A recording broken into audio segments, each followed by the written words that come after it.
السلام عليكم ورحمة الله وبركاته. أتمنى أن تكونوا في أفضل الأحوال. فيديو اليوم سنتكلم عن البوت المتميز مشروع بلوم. سنتكلم على الموعد المرتقب للإدراج وكيف تضاعف ربحك أو نقاطك على 10 مرات لكي تجمع أكبر عدد من النقاط قبل الإدراج الرسمي. وسنتكلم في العديد من الأشياء فيما يخص هذا البوت، فتأكد أنك ستشاهد الفيديو من الأول للآخر كي لا تفوت أي معلومة وتفهم كل نقطة. فأول شيء فأنا قمت بإنشاء حساب جديد على بلوم.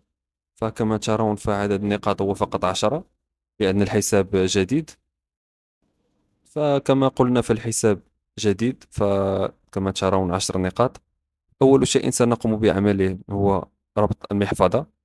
أنا سأقوم بربط محفظة تيليجرام، فليس لدي تون كيبر على الحاسوب. سأقوم بربط محفظة تيليجرام فقط لكي تشاهدوا. سنضغط على Open Wallet تيليجرام.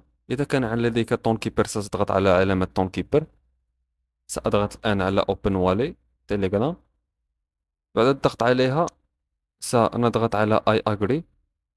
أوكي. بعدها ستظهر نافذة المحفظة. سنضغط على Start. بعدها Back up manually.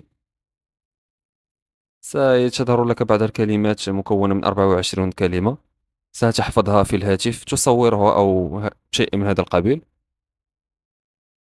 وتضغط على Continue. الآن ستطلب منك الكلمة رقم 3 والكلمة رقم 5 والكلمة رقم 6.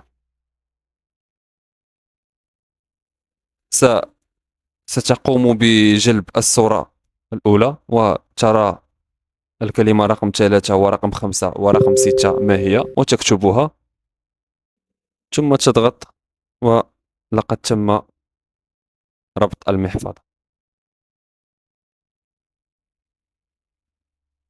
كونيكت والي، لقد تم الربط كما ترون.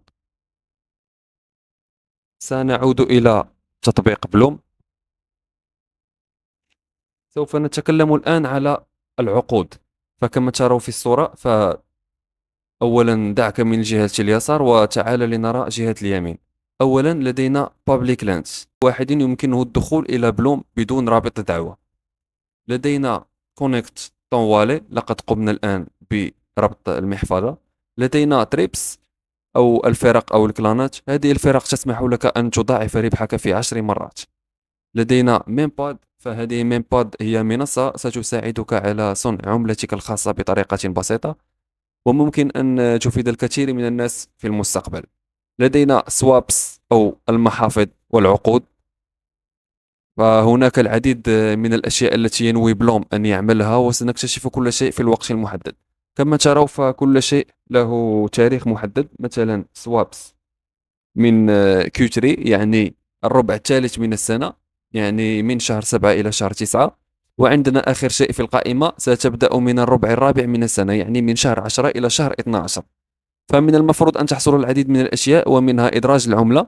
يعني ممكن إدراج العملة إما في أواخر شهر 9 أو أول شهر أكتوبر إن شاء الله. لكن هذا البوت ليس مثل أي بوت آخر، مثل هامستر أو أي مشروع آخر يمكن أن تيأس منه أو تمل. هذا المشروع لا يطلب منك شيء سوى أن تدخل كل 7 ساعات وتعمل كليم، يعني ليس ممل ولا يوجد كومبو أو أي شيء آخر. فإذا كنت تريد أن تزود ربحك كما قلنا، فيجب عليك أن تكون مشترك في فريق، ويمكن أن تجمع الإحالات أيضا من أجل زيادة النقاط. ادخل على المحفظة الآن وتأكد من أن المحفظة مربوطة. وشكرا، كان هذا فيديو قصير ومختصر، ونلتقي في الفيديو القادم إن شاء الله.